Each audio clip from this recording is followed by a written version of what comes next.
ನಮಸ್ಕಾರ. 3 ತಿಂಗಳ IPL ನಲ್ಲಿ ವೈಭವ್ ಸೂರ್ಯವಂಶಿ 799 ರನ್ನು ಹೊಡೆದು ಬಿಟ್ಟ. ಅಬ್ಬರದ ಬ್ಯಾಟಿಂಗ್ ಮಾಡಿ 45 ಲಕ್ಷದ ಕಾರನ್ನ ಗಳಿಸಿಕೊಂಡು ಬಿಟ್ಟ. ದಾಖಲೆಯನ್ನ ಉಡಿಸ್ ಮಾಡಿಬಿಟ್ಟ. ಆ IPL ನಲ್ಲಿ ಬಂದಂತ ಹಣದಲ್ಲಿ 4 ಕೋಟಿ ರೂಪಾಯಿ ಕಾರನ್ನ ತಂದೆಗೆ ಗಿಫ್ಟ್ ಕೊಡಿಸಿಬಿಟ್ಟ.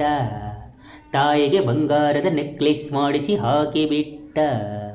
ಕೊಹ್ಲಿ ಅವನ ಹೆಂಡತಿಗೆ ಬಂಗಾರದ ಒಡವೆಗಳ ಜೊತೆಗೆ ವಜ್ರದ ಆಭರಣಗಳನ್ನು ಮಾಡಿಸಿ ಕೊಟ್ಟು ಬಿಟ್ಟ.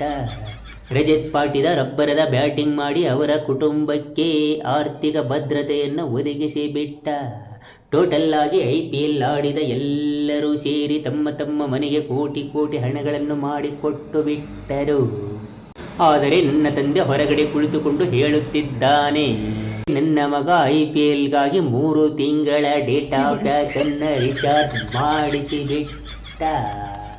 ಪ್ರತಿದಿನ 7 ಗಂಟೆಗೆ ಟಿವಿ ಮುಂದೆನೆ ಕೂತು ಬಿಟ್ಟ. ಕೆಲಸ ಬಗಿಸಿ ಎಲ್ಲ ಪಕ್ಕಕ್ಕಿಟ್ಟು ಬಿಟ್ಟ. ತನ್ನ ನೆಚ್ಚಿನ ತಂಡಕ್ಕಾಗಿ ಸಾಲ ಮಾಡಿ ಬೆಟ್ಟಿಂಗ್ ಕಟ್ಟಿ ಸಾಲ ಮಾಡಿಬಿಟ್ಟ. ಬೆಂಗಳೂರಿಗೆ ಓಡಿ ಹೋಗಿಬಿಟ್ಟ. ಸಾಲಗಾರರು ಬಂದಾಗ ಒಳಗಡೆ ಕುಳಿತುಕೊಂಡು ಅಪ್ಪ ಅವನು ಮನೆಯಲ್ಲಿಲ್ಲ ಅಂತ ಹೇಳಿಕೊಡುವಂತ ನನಗೆ ಹೇಳಿಬಿಟ್ಟು ಬಿಟ್ಟ. IPL ಆಡಿದವರು ತಂದೆ ತಾಯಿಯ ಮಾನ ಮರ್ಯಾದೆಯನ್ನ ಬಹು ಎತ್ತರಕ್ಕೊಯ್ದು ಬಿಟ್ಟರು. ಹುಟ್ಟಿಸಿದ್ದಕ್ಕೂ ಸಾರ್ಥಕ ಎಂಬುವ ಭಾವನೆಯನ್ನ ಅವರ ತಂದೆ ತಾಯಿಗೆ ಬರಿಸಿಬಿಟ್ಟರು.